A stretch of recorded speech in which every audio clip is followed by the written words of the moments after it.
Assalamualaikum warahmatullahi wabarakatuh. Pada video kali ini saya akan menjelaskan ada 3 risiko fatal jika kalian terlanjur gagal bayar pinjol. Apa sajakah itu? Simak video ini sampai habis.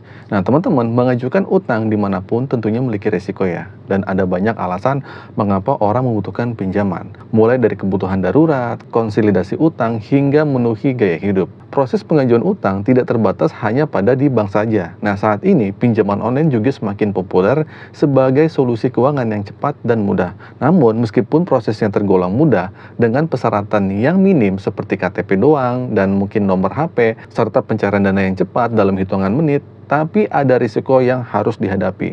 Nah, salah satu risiko utama adalah kemungkinan gagal bayar nih. Nah, jika seorang tidak mampu membayar pinjaman sesuai dengan ketentuan yang telah disepakati, maka dia akan menghadapi konsekuensi serius. Nah, di sini saya akan menjelaskan lebih rinci. Berikut adalah beberapa risiko yang mungkin terjadi jika kalian sedang gagal bayar. Oke, di sini saya akan menyebutkan ada 3 risiko yang katanya sih fatal ya, yang mungkin terjadi jika seorang terlanjur gagal bayar di pinjaman online.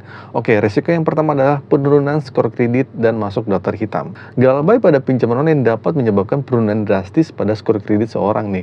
Nah, skor kredit yang rendah ini dapat menghambat kemampuan seorang untuk mendapatkan pinjaman di masa depan dari lembaga keuangan resmi. Tapi kalau kalian bodoh amat tentang masalah slik OJK, emang nggak mampu bayar, nggak jadi masalah kalian masuk slik OJK. Anggap saja kalau kalian emang udah nggak bisa pinjam di pinjaman online lain atau di bank lain, itu jadi hikmah buat kalian untuk tidak bisa pinjam-pinjam, atau mungkin ini adalah cara hikmah untuk menghentikan stop dari riba. Selain itu, peminjam juga yang gagal bayar di pinjaman online secara konvensional, ini dapat masuk daftar hitam di lembaga seperti di slik OJK. Dan ini membuat akses berbagai layanan keuangan menjadi sangat terbatas, bahkan dapat menyulitkan untuk membuka rekening bank atau bahkan mendapatkan fasilitas kredit yang lainnya. Nah, oke, jadi itu resiko pertama. Kalau kalian nggak masalah dengan slik OJK atau BI checking, nggak jadi masalah. Oke, lanjut. Yang kedua adalah peningkatan beban finansial. Nah, ketika seorang gagal bayar di pinjaman online secara tepat waktu, mereka seringkali dikenai bunga dan biaya tambahan yang tinggi.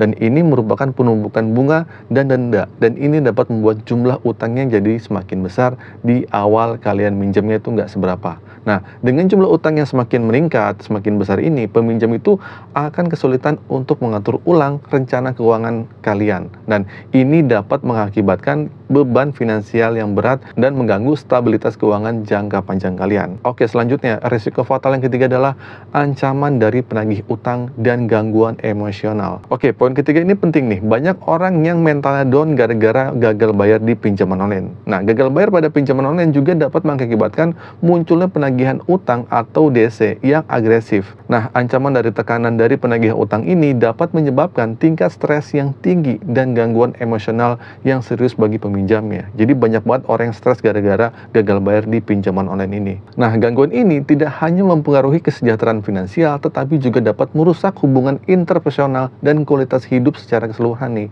Nah, jadi buat kalian, menghindari gagal bayar pada pinjaman online sangatlah penting untuk menjaga stabilitas keuangan dan kesejahteraan pribadi. Nah, penting bagi kalian juga untuk memahami resiko terkait dengan pinjaman online dan hanya meminjam apa yang dapat mereka bayar kembali sesuai dengan kemampuan finansial mereka.